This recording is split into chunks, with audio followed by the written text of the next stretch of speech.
Top 10 parsha points to ponder. Parshat Vayishlach. Number 10. Yaakov doesn't use UPS. Yaakov uses angels. Yaakov received word that his brother Esav is still ticked about the whole blessing thing. So he does what anyone else would do in his position. He sent angels as messengers. According to Rashi, Yaakov actually had angels at his disposal. Number 9. Yaakov prepares for war. Yaakov Avinu utilizes a three-pronged strategy in his meeting his brother Esav. The first prong is appeasement in the forms of material gifts. The second is prayer to Hashem for protection. And finally, for battle, and he divides the camps into two. So if one were to get attacked, the other could run away to safety.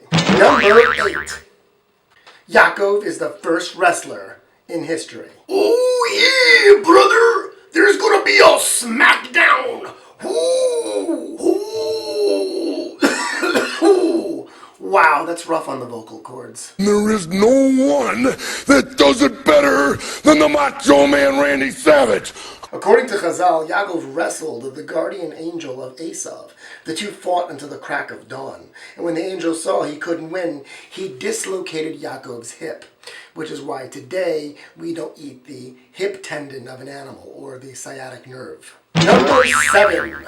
Yaakov gets a name change.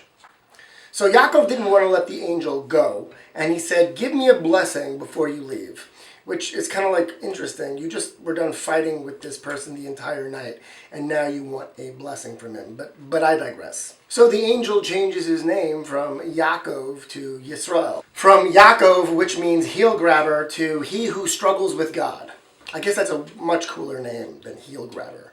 Yeah, I'd rather be called he who struggles with God. Hey, heel grabber, how are you? Oh, I'm fine. He who struggles with God and is victorious. Aren't Jewish names fun? Number 6. It's the Final Showdown. It's a final countdown.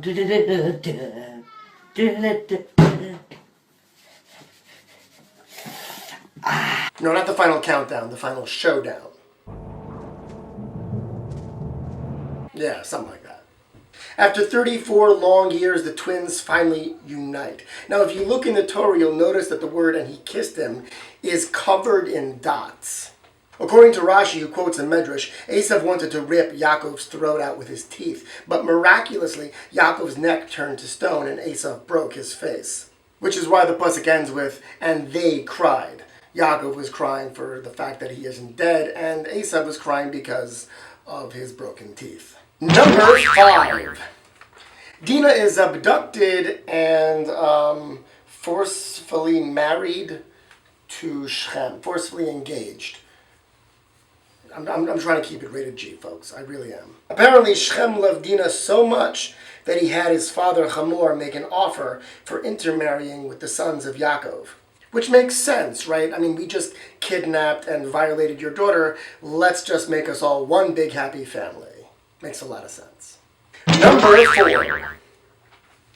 If you want to get with this, you have to have a bris. Right, I really should think these things through before I say them. Shimon and Levi said the only way that they would intermarry their tribes together was if the men of Shechem would have a bris. Can you imagine that? Like you're living in Shechem and all of a sudden you get like this demand from your leader, you have to circumcise yourself. Oh, come on, Hamor, are you kidding me? You listen to me. My son wants to get married.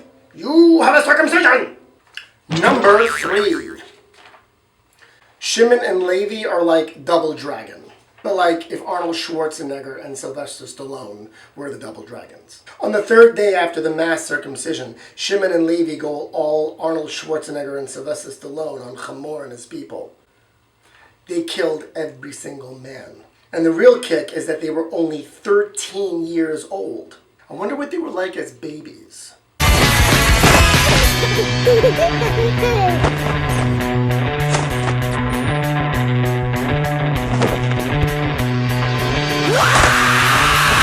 Number 2. The wet nurse of Rivka Imenu, Devorah, dies. Apparently Rivka had her wet nurse Devorah go as an entourage to pick up Yaakov and bring him back home. But what's interesting about Devorah is that she's never mentioned by name in the entire Torah and is only mentioned now in her death. So who was Devorah and what exactly is going on here in this part of the Torah? Go ahead and check the links down below to find an amazing answer to this question. And number one. After Rachel Imenu dies in childbirth while giving birth to Binyamin, Yaakov makes Bilhah his main wife. Reuven gets insulted that his mother Leah wasn't chosen for the honor, so he switched his father's bed. Now, this is a really enigmatic part of the Torah as to what exactly that means. How would switching furniture make any difference? Go ahead and check the link down below to find the answer to that really good question, if I do say so myself. Have I piqued your interest for Parshat Vayishlach? If I have, go ahead and check the links down below. Please share this video if you like it. Thank you so much for watching. And I will see you next time, Be'ezras Hashem.